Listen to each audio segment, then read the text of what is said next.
85, and she had a hip replacement last week, and she's kicking it still. Her mom is 103, so I think she'll be around for a while, but she's amazing. So I've been lucky. I started working with the blind in 1988 in Washington, D.C., in Baltimore. And then I went and got my MBA and traveled the world and moved back home. And as soon as I hit the ground, Ramona called me and said, I need a volunteer to help me with blah, blah, blah. And so here I am still, many, many years later, volunteering. For a living, I drive motor coach, 45-foot, $1 million bus. And I also do the sales of the motor coaches. So if you need a motor coach, I am your gal. Anybody need a card? I'm your gal. All right. May 30th.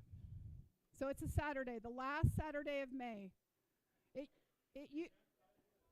called Cycle for Independence. Think about blind people being independent. There's a lot of blind people that volunteer.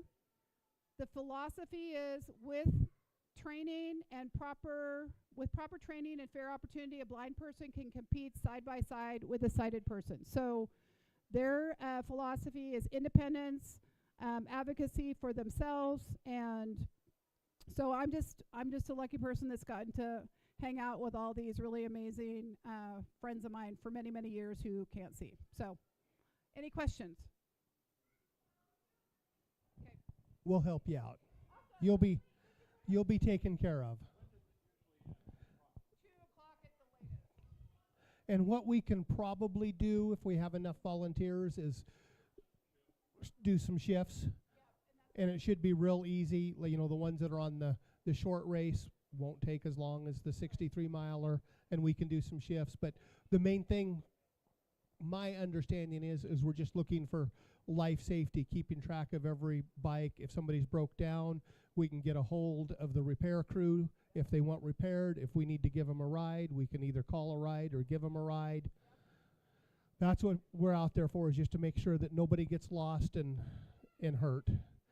And I think it's a pretty amazing thing, blind people riding bicycles for that far. So it's about 400 to 500 people. Most of them are not blind. They're the guys you see out on the road in their professional bikes going 35 miles an hour.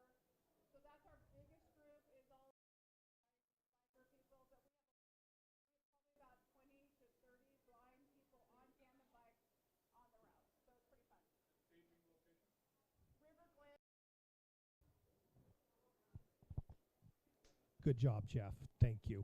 We'll get it all out. We'll get it stuck on our Ham Club online, so everybody who signed up there will get an email well before, given all the details. It'll be on our Facebook page. We're still working on it. We just talked to her last week, and she wanted to come talk to everybody here. So, and my shoulder will be better, by then. So this is temporary.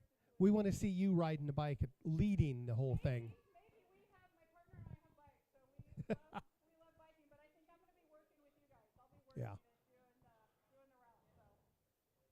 But maybe if you want me to drive anything else, I can pretty much drive anything. Between my partner and I, we can drive everything. We can drive all the equipment, and I drive all the big trucks and everything. So. Okay. Thank you. All right, thank you. Get your arm better. So that's one of our upcoming events. Another upcoming event we have is the Idaho QSO Party, which is 8 days from today. Next weekend. Not this one, but next one. Those of you who came out last year will possibly be in the exact same parking lot, but one of them right there at Wilson Creek Trailhead. For those of you who don't know where Wilson Creek Trailhead, it's Wilson Creek Road off of the highway in between Marsing and South Highway 78, and the turnoff is on the south side of Givens Hot Springs. So if you don't know where Highway 78 is, you probably at least have an idea where Givens Hot Springs is. It's not very far. It took them like 45 minutes from Caldwell at Winter Field Day to go out there to help out with one of the crazy person runs out there. It's changed a little this year. It's 2 12-hour shifts. Saturday is, I think, 8 to 8, but Saturday is 10 a.m. to 10 p.m., so we'll be set up by 10 a.m., no problem. Be quite a few of us out there camping at day night, so anybody's welcome to come out and camp.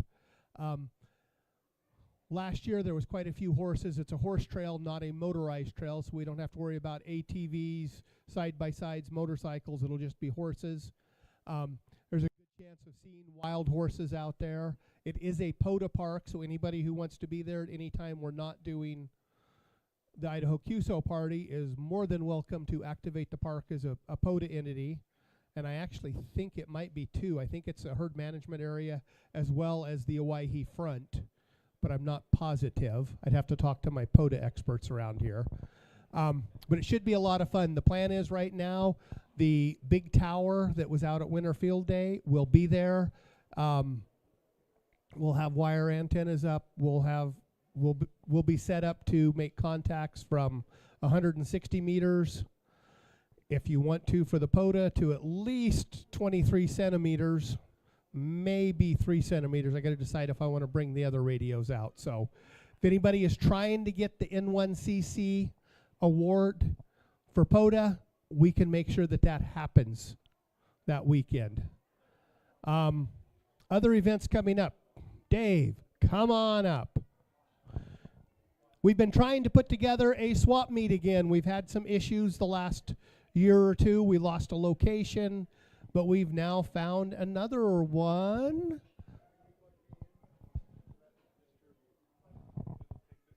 Right, but if you want to put the flyer up, yeah, we just plug into that and we'll get the flyer up online.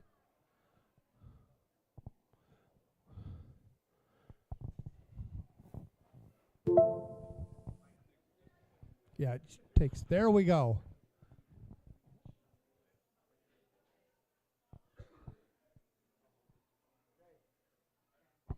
This is rough. This I made this afternoon. We got it here and got some more changes made to it. But this is where they give you most of the information. There's where it's going to be. Oh, there's supposed to be an A on the front of that. April. Yeah. Okay, April 25th, we've got the Hampton Hall in Napa. It's a good-sized building, about 2,000 square feet. And we've got the ability to have our own tables. They have a few tables there. But the thing is that we've got some ideas about having, if you've got a 6-foot or an 8-foot folding table and you want to sell some merchandise, you bring your table and there's no charge. There'll be a $5 admission for everybody. So those who are vending will have their admission $5 and then the table charge. Tables are pretty cheap. Tables are going to go $1 a foot. So if you want a table, rather than paying $20 or $30 like CPAC or at Mike and thing, it's only going to be an $8 for a table.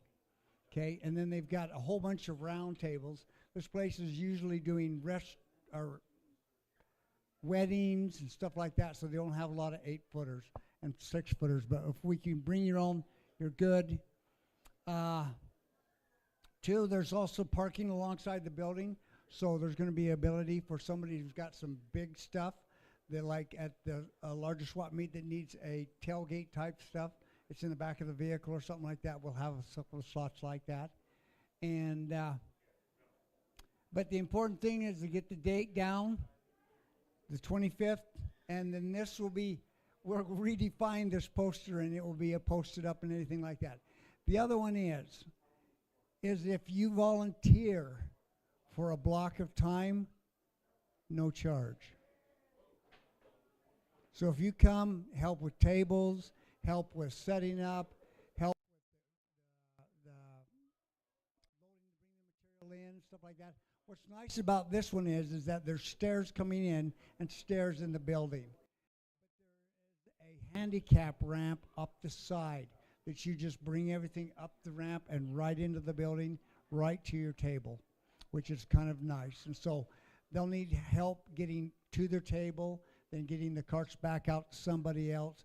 They'll be loading, so you just pull up, throw it on the sidewalk, someone comes to get your stuff, loads it in for you, and that. So it's really going to be a simple thing, and this is our first time, so it's going to be rough. Going to be kind of, what are we doing? What are we doing? But the thing is, we'd like to try to get this going so that we can have it next fall, and then after that, we'll start looking at more stuff. Oh, and then it's indoors. It's not the stars open in this, you know. Or ours 2 years ago in Yep. Middleton that it rained really hard. So I have a clipboard around here, and I'll start it out here. It's got room for your name, your phone number, and your email address if you'd like to volunteer. And one of the things that we'll need volunteers for that he didn't talk about, we're going to have, depending upon spacing, at least one table or two. We'll have test equipment so people can plug in a radio, turn it on, a dummy load, watt meter, as well as a table. If Steve wants to bring two things to try and sell but doesn't want to do anything, he can leave it on our table and we'll sell it for a donation for him so he doesn't have to sit there, so you can go wander around. And it makes it kind of worthwhile to bring little stuff in versus renting a table if you don't want to. And there will be, right. And there is almost guaranteed there will be some door prizes, so your $5 admission will get you a door prize ticket as well as into the thing.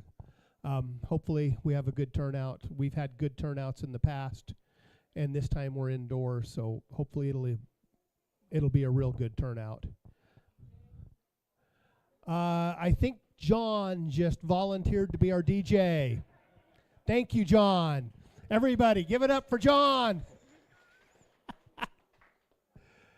Okay, I lost my piece of paper that had all my notes. What's our other events that are coming up I need to tell people about? Jet boat races. So jet boat races are not a Southwest Idaho Amateur Radio Club event. They are a ham radio event. Many of us participate in them.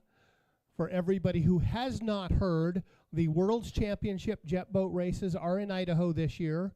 They move around. The last time they were in Idaho, I think, was 2018. The race is starting on the Payette River, which is the first time in 32 years that jet boats have raced on the Payette River. And that is April 9th and 10th? Does that for the Payette River for the Worlds. Normal jet boat racing, we have April 17th and 18th and 19th is jet boat racing in Riggins. Like every spring, I know quite a few of you have helped out. If you're interested in helping out at those, let us know. It's a lot of fun. Most people are stuck on one of the safety boats, so you get to go up and down the river on a nice big jet boat and be at the action. I've been at some that the race boats were probably coming within 15 feet of me at 100 plus miles an hour. At the Worlds, I've heard rumor that there's at least going to be 5 turbine-powered boats. Happy birthday to you. We'll let them finish before I...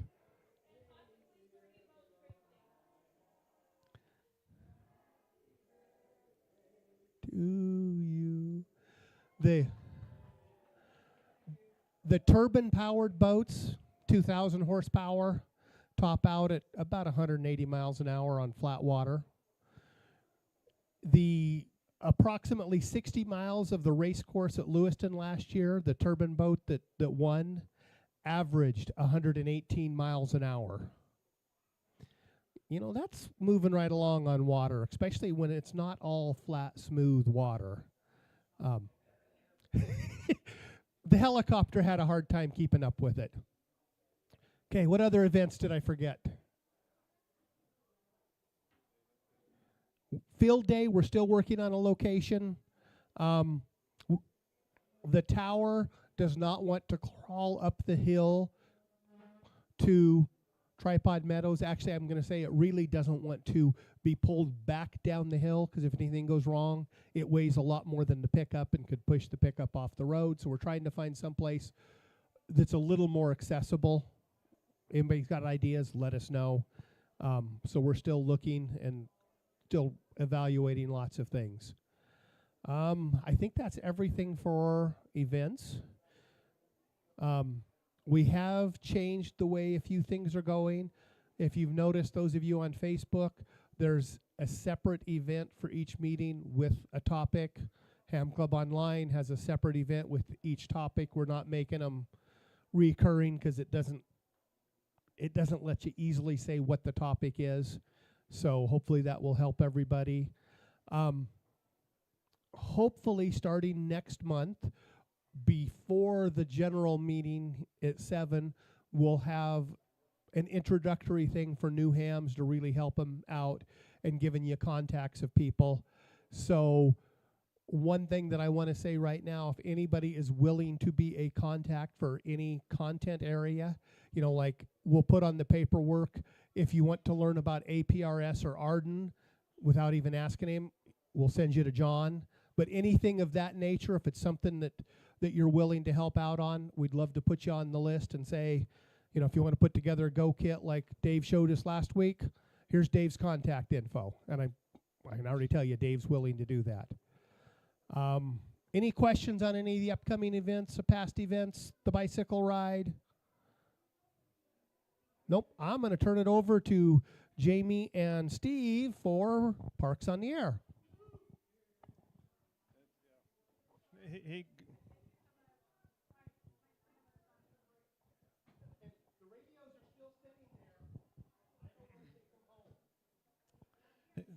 Hey, good evening, everybody. I feel a little bit like an intern telling 40 year veterans how to do their job with this topic. But a little bit about me. My name is Jamie. I am call sign is Kilo India 7 Bravo Golf November. I've had my license since I was 2016. Was active for about 4 years, and then crazy things happened, and then as of a year and a half ago, I got back into it, got my general. But Pota was something that I didn't know even existed. So how many of you, probably better to ask this, how many do not know what Parks on the Air is? Raise your hand. Okay, so a few. How many of you guys know what Parks on the Air is and actively participate in Parks on the Air? Okay, and quite a bit more of you, okay? So this is my first time doing something like this, so you have to forgive me for anything that I might be a little bit of a novice at. This is going to be a Parks on the Air 101 course, okay? So if this is something that you may have to fall asleep on, just if you see anybody snoring, nudge them a little bit, okay? So Parks on the Air, this is going to be a 101 course. It's going to say an introduction to what it is. This is a what, a who, a where, and a why. So I hope I organize this well enough that it is a little cohesive. Okay, Parks on the Air. I did not know this until a year and a half ago or so.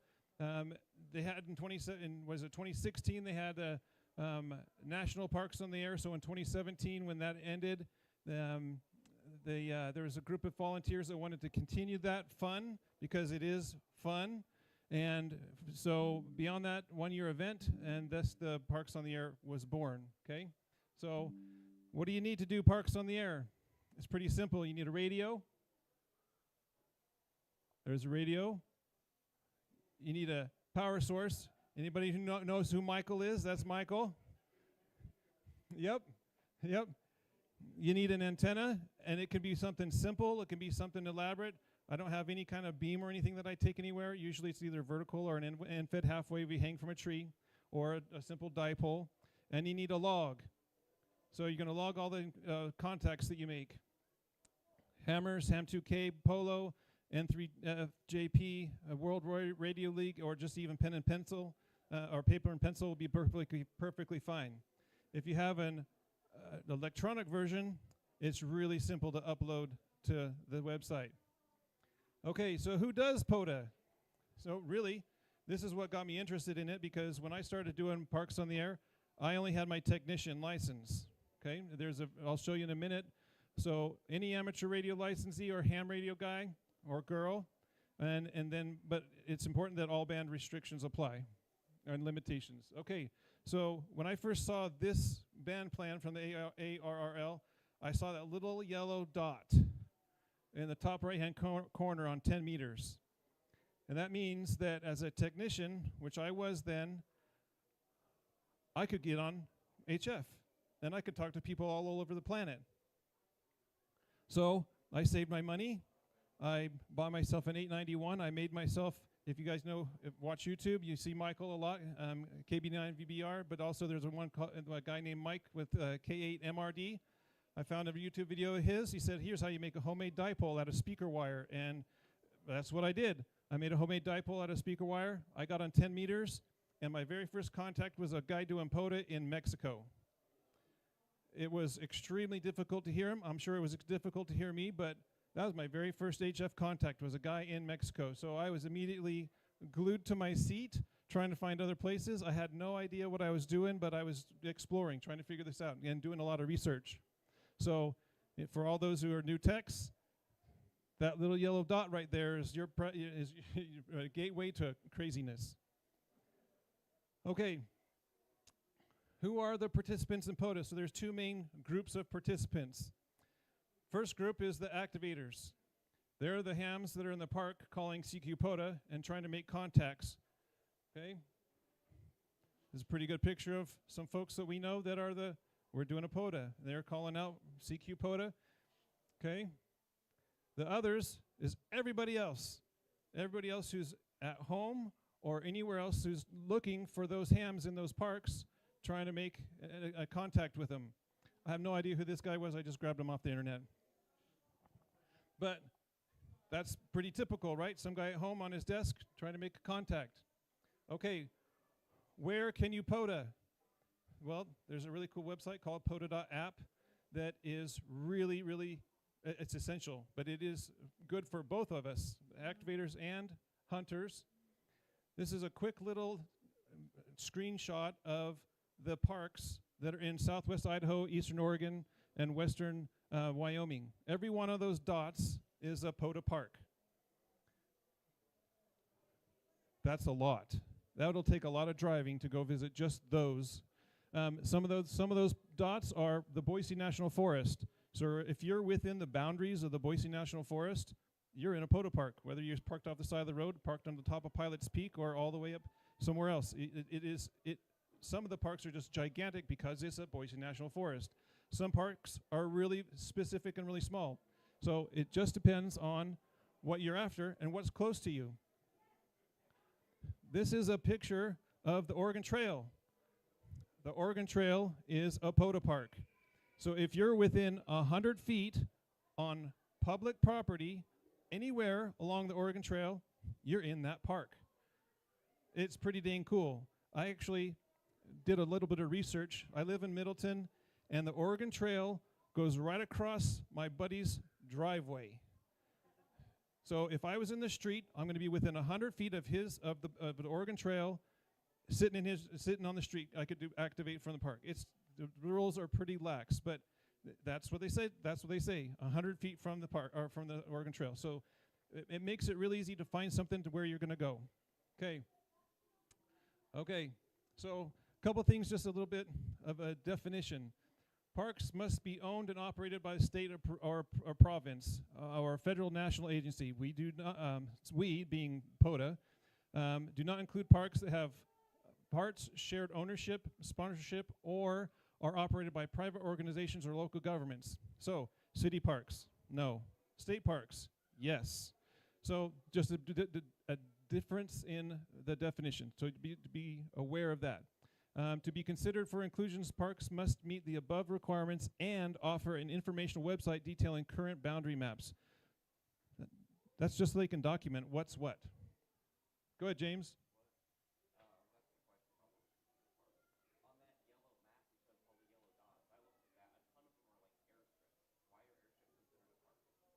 Why are airstrips considered a park? Anybody want to answer? Yep, they're a state-owned entity. Fish hatchery in Nampa is on there too. James, it's to get your butt out of your chair and go drive somewhere and have some fun.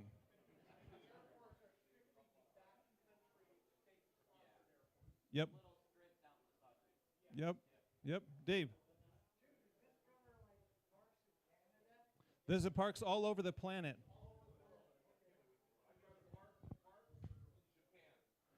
Were you in Japan or they were? Okay. So, how do you participate in Pota? Pretty simple. Activators venture out to a park, set up your stuff, and call CQ. It really is not hard. It is actually a ton of fun. It's maybe a little bit intimidating, and that's actually what I want to make sure and convey to everyone who hasn't done this, is it may be feeling like a little bit of intimidation, but it is not. It actually is. Once you get going, you get kind of addicted to it. There's a Saturday morning that goes by that I'm not able to go out and just spend a little bit of time goofing off on the radio for a couple hours, I get a little down. So it's super fun. Activators are the ones that keep the logs. In summits on the air, if you're the activator doing the summit, you upload your log. If the person talks to you, they upload their log to get their accreditation. In Parks on the Air, the activators are the ones to upload the logs. You don't have to do anything. If you're at your house calling into a park, it will recognize that you call it and talk to them. Okay? Okay, so I had fun with some pictures. So I got lots of pictures. Here's some pictures of a guy sitting at a picnic table somewhere in the Southwest, and he's calling Parks on the Air. Here's a guy who rode his bicycle, probably down something like we have the green belt, got his backpack on, set stuff up, calls Parks on the Air. Now this is something I haven't ever done. I haven't ever been in feet of snow with some kind of a dipole or G5 RV or something up there and keeping warm by the fire and only the fire. I don't have, I'm not like Kim or some of these guys have the great big trailer to keep warm. I'd be that guy staying in my sleeping bag under a rock. But also, he's out there having fun. He's doing Pota. Okay. Down Snake River, there's a guy we know, big old tall tower, calling Parks on the Air. Okay. Another guy we know has a pretty cool outfit on the back of his truck, homemade vertical. Off he goes. Okay. How do you participate? Well, if you're a hunter, you check Pota.app for the spots. Now, anybody understand what that means, a spot? I'll define it first before I show you what it is. Yes. So if I'm just somebody who's on my ham radio on a Saturday morning going, I don't know where all these people are, and I've got a dial that can go this way a long way and that way a long way, there's a place that you can go to see where people are at. So you can dial them up and see exactly where they are. Okay, again, hunters do not upload the logs. Here's a quick screenshot from last Sunday morning, and I didn't have enough room to make this full screen, everything that I could see. There was 100 people doing Parks on the Air on phone on Sunday morning. So, again, you can see everywhere from the United States to Italy to, I don't know where AT or TR or SK are, but they're not in the United States. They're somewhere else. SK? Yeah. That would be Canada. So it would say KCA. So anyway, you can see, so on the left-hand side is when the last time they were heard, 20 minutes ago, 12 seconds ago. The next column is their call sign. The next column is what frequency they're on. Cool. I know right where to dial to see where they are to find them. Sometimes you can find them, sometimes you can't. The middle column is the park number and the name of the park. Next one is where they are in the U.S. and what state. The second to last column is who spotted them. Some of those guys spot themselves. I do that a lot. Sometimes I don't get a respot, and I'm just like, okay, I have to do it myself, respot, and say, make sure that people know that it's not been 59 minutes since the last time I was heard. I'm still talking. And the last column is they can put a little note in, right? A couple of those are like 5-7 Alabama, 5-8 Ohio, QRV, which means I'm ready to go, I'm starting up. Okay, so all those are on Parks on the Air website. Okay, so why do we do this? We do this to have fun because we're nerds. And this is fun to us. Would you say so, Steve? Okay. Outside, inside, wherever. But it is dang fun. Okay, so does this good? Does this good-looking guy look like he's having fun? He is having fun. Okay. How about this guy? A couple of these guys, we just met one of them earlier. Yeah, he's sitting right here behind me.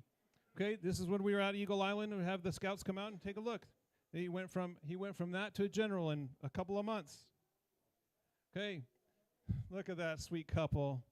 Those two are having fun. One's having more fun than the other. One's just supporting her best friend. But they're still having a great time. Right, Dawn? Okay.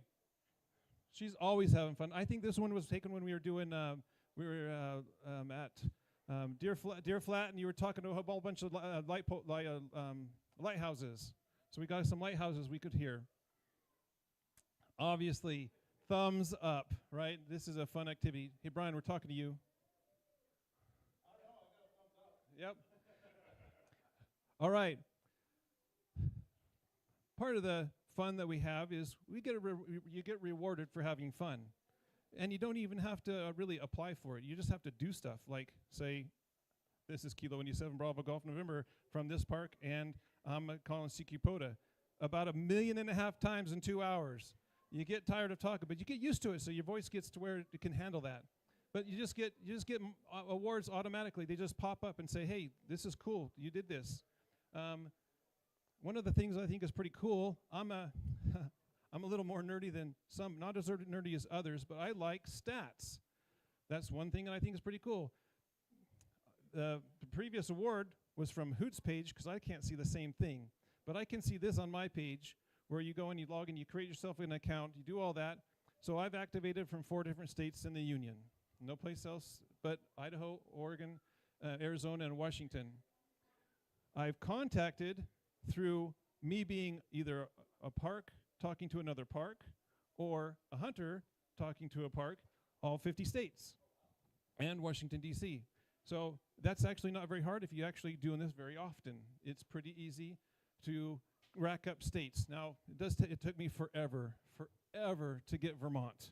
I don't know why. See?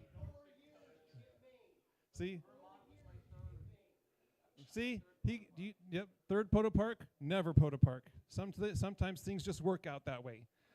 But you got to keep trying.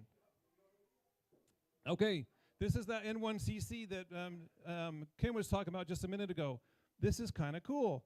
This is the top, I think, about 15 places that I've been that I've been able to contact different places on different bands. So 6 meters is really hard. I talked to one guy one time on 6 meters, and I don't have anything else that's available to me at my leisure to talk on 6 meters. So I need 6 meters on the Oregon Trail, and I still don't have it, just like Vermont. Okay, but it does help you be able to see what you can do and where you can talk on the bands. Okay, so it's just fun. Yo. Yes. Yes, that is as an activator, not as a hunter on who you found. Yes. Okay, so why do we do this? Because we like to have fun.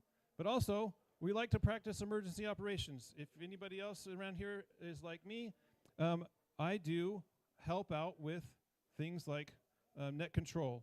I do help out with things like being on a net.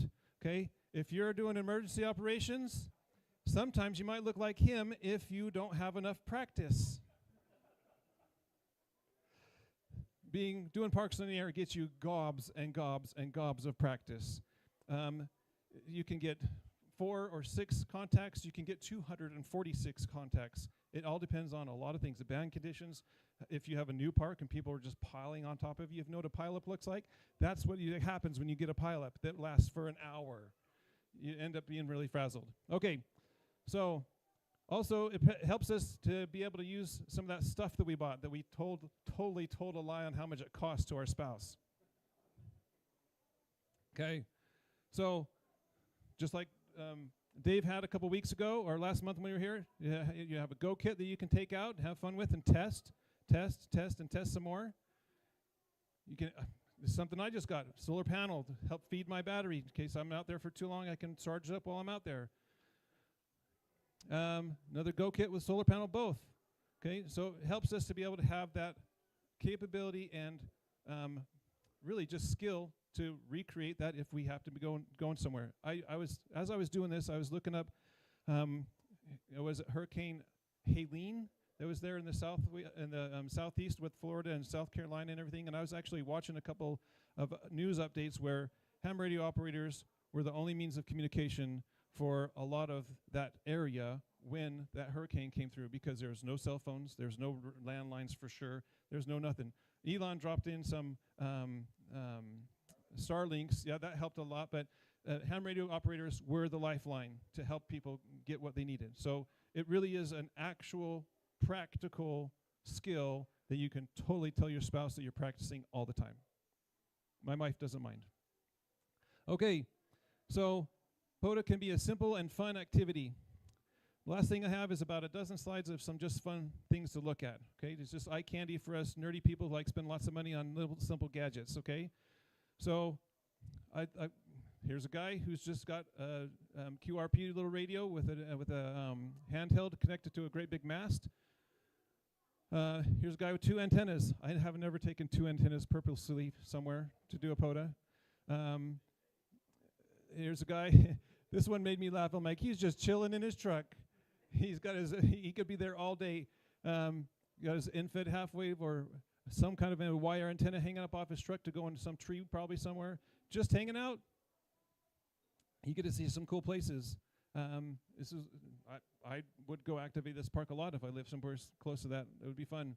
You don't even have to skip a meal. Now, if you one thing that made me laugh was you might want to wipe your fingers off when you're eating your food from touching your tablet, because there's a lot of fingerprints all over the tablet. That would make me crazy. That would make me crazy. But you're available. It's available to do that. Parks on the air, summits on the air, both. Quite often do they overlap, where you're going to be doing on a summit and you're in a park. And the G90 with, I can't even see the antenna or the battery, but it's in the snow.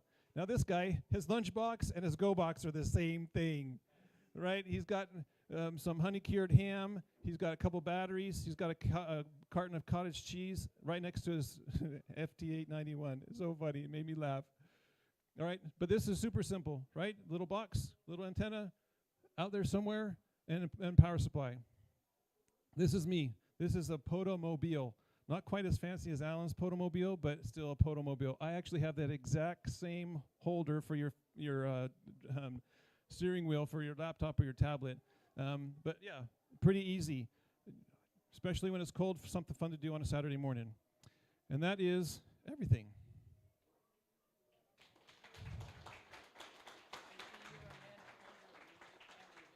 Yeah. Any questions?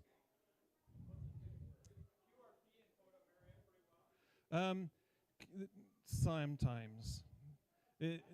QRP. His question was, is QRP and Pota marry up very well? So QRP stations, I don't run QRP. I have 100 watts going onto the roof antenna on my car. I hear some QRP stations. They're always quiet and they're always far away. But yes, you can hear them. And I actually just got a QSO card from a guy because I was able to hear him. So it was pretty cool.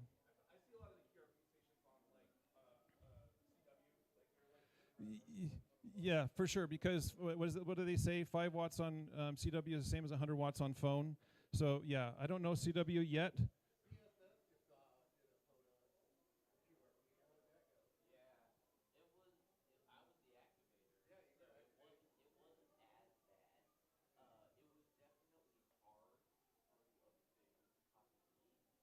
Right.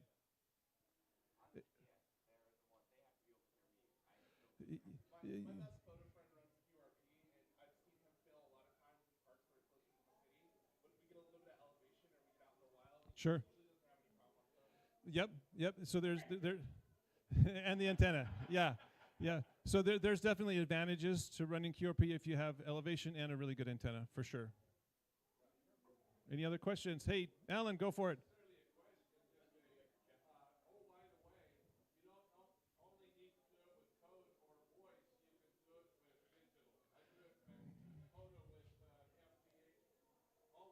Yep. I didn't even cover FT8 or CW at all. This is just an intro 101. So yes, absolutely. There's many more opportunities to do Pota even while you are sitting in the bed. And you don't even have to talk. You can just sit on your computer and do FD8 for sure. Okay. Thank you all. Have a good night. Thank you, sir. One thing that a lot of people don't think about, especially for technician class, do you have to be on HF to activate a park? How many parks in this area do you know of that you can activate with a 5-watt HT? At least 4. Boise National Forest, drive up towards Bogus Basin. Oregon Trail, Bonneville Point, and Bonneville Point now has its own. You can do it from there. Birds of Prey, you walk up Cuna Butte. Now, if you want to do it from Eagle Island State Park or Lucky Peak State Park, might be a little more difficult unless you arrange for people to at least be out and about near you, because when you're down in a hole, VHF, UHF does not work very well.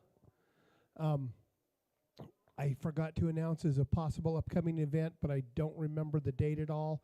We're talking about doing another Pota field trip where we'll get people together and we will have, between mobile and HT radios, we'll be able to do at least 10 meters through 10 gigahertz at every park we go to, so everybody that wants to come with us can activate every park we stop at all of those frequencies. You earn a lot of wallpaper in one of those little trips. One of them, I think we activated 17 total parks, so everybody who didn't have one of the rover type awards got multiple rover awards as well. We have another new tech in the house, or as soon as the FCC processes his paperwork. Austin passed a little earlier, so I think we did pretty good. So Austin and, I already forgot the other gentleman's name, Elder Pet, were from the Fruitland Ham Cram. So I'm going to say basically instead of having 44 passes there, we're now up to 46. I think that's pretty good. So we're probably up to an 80% success rate now off of that Ham Cram. I don't have any information yet other than an email from somebody at Gowan Field asking us to do something similar at Gowan Field. So we'll be doing another one whenever we can arrange to do it. I have no idea how many people they're thinking, but we'll advertise it on this side of the valley so we could get a lot of people there as well. What? Oh. That's all I've got for tonight. Thank you. I think we're going to...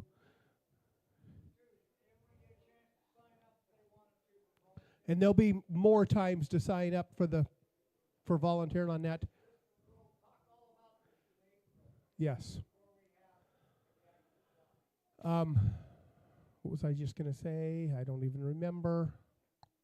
Any questions? I think that we're going to have to go back to asking them for both rooms in here. The last few months we've slowed down a little. Last month was actually a really good capacity. This month it's almost crowded in here, so we'll ask if we can get both rooms again, as long as we have turnouts like this. Any comments for me from anybody? What would you like to see us do? Yes.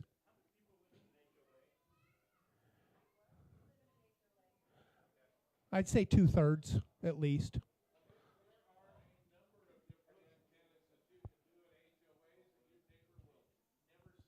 Right. There's lots of... Now that's a little more difficult, but it's still doable. What was the other thing I was going to say? I don't remember, but that's all I had. Thank you, everybody. If you've got questions, comments, let us know. Thank you for coming. Lots of new faces in here from last weekend. For those of you who don't do Meshtastic or anything, we've got a group of people that came and tested with us from the Meshtastic group, and that's growing and building. We've got it on our repeater sites and working on other high elevation sites. But if you want to learn how to use radio, stuff like the bicycle event that we've been asked to help out with, the jet boat races, and field events like Idaho QSO Party is a good way to do it. For those of you who are new and may not know, if you guys come out to the Idaho QSO Party, as long as somebody with higher privileges is overseeing you as the control operator, you have full HF privileges that you can use, and you will. He had his general at the time, but if he would have got on the radio before he took the test, he would have still made a legal contact to the Dominican Republic. Yes? So a QSO party is kind of a contest, but it's not a real aggressive contest. So the Idaho QSO Party, it's put on by the Twin Falls Area Club. They give awards out to people outside of Idaho for contacting every county in Idaho. That's their goal. They want to contact every county. For people in Idaho like us, it's every state, ARL section, country. All of those are what build us up. It's a good way to get Idaho on the air. It's like people who are working on their Worked All States award, like he showed us on Pota. You can earn those. People will be trying to contact Idaho just for that. That's a weekend that they'll get on the air. So like for any of you who are searching for a Worked All States state, look to see when that state has their state QSO party. There'll be people in that state that's on the air. It's a lot of fun. We're also inside a Pota park, and I'm pretty sure it's actually a 2-for-1 park because it's the Waihi front and the horse management area. So we're in a Pota park as well, which helps because for the people who aren't part of the Idaho QSO party searching, they'll want us because they'll want to get the park contact. So it can be a lot of fun. And we try to do that anytime we have a big event like this. So I got to talk about the jet boat races a little bit. I almost forgot. I apologize. We have 2 special event call signs for the world's jet boat races that we want to get on the air. We're working on having a PDF award that people will earn by making contact with both of those call signs. It should be a lot of fun. How often does anybody in this room ever operate a 1-by-1 call sign? Which means 1 letter, a number, a second letter. One of them is W7J for World Jet Boat Races. I can't remember what the other one is. One of them will be set up so that anybody and everybody in the club can use it. We just got to keep track of who is using it at a time. We don't want 2 people on the same band mode at the same time because I may be hearing Rich, but Rich isn't hearing me. Lane is answering me, and it all gets confused because neither one of them logs it. The other big event like that we have coming up is the Lewis and Clark Trail on the Air event. How many people in here helped with that the last 2 years? This will be our 3rd year. There's 2 clubs in every state that are on the Lewis and Clark Trail. We're one of 2. Last year we had about 3 times the contacts as the other club in Idaho did. Now, compared to some of the clubs in the Midwest with large population areas, we didn't do very good. We had, if I remember correctly off the top of my head, about 1,500 to 2,000 contacts, and it's almost 2 weeks long. Some of the big clubs had like 30,000 contacts. Some of the small clubs had 50 contacts. So we did good, but I'm hoping we can get a lot of people on the air. I'm going to start working on that. We'll have a spreadsheet that's online that you can sign up for any hour or multiple hour block. You just have to put down what mode. So like if you're doing voice or digital or CW and what band. I would love it if we had, 5 or 6 people on the air practically 24 hours a day for those like 10 days. And it starts right around the first weekend of June. Yes.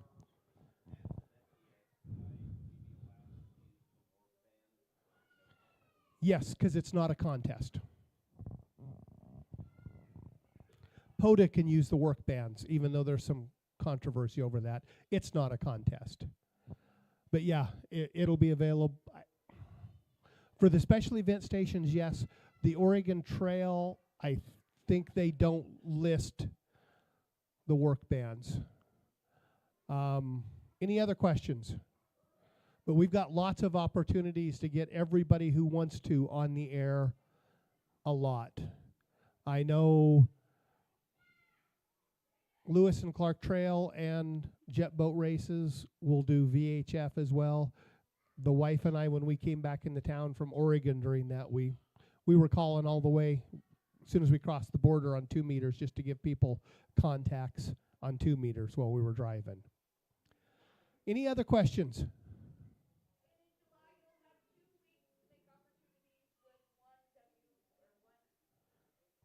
W1AW, the ARL station, she's going to go over there and operate the station for at least a while.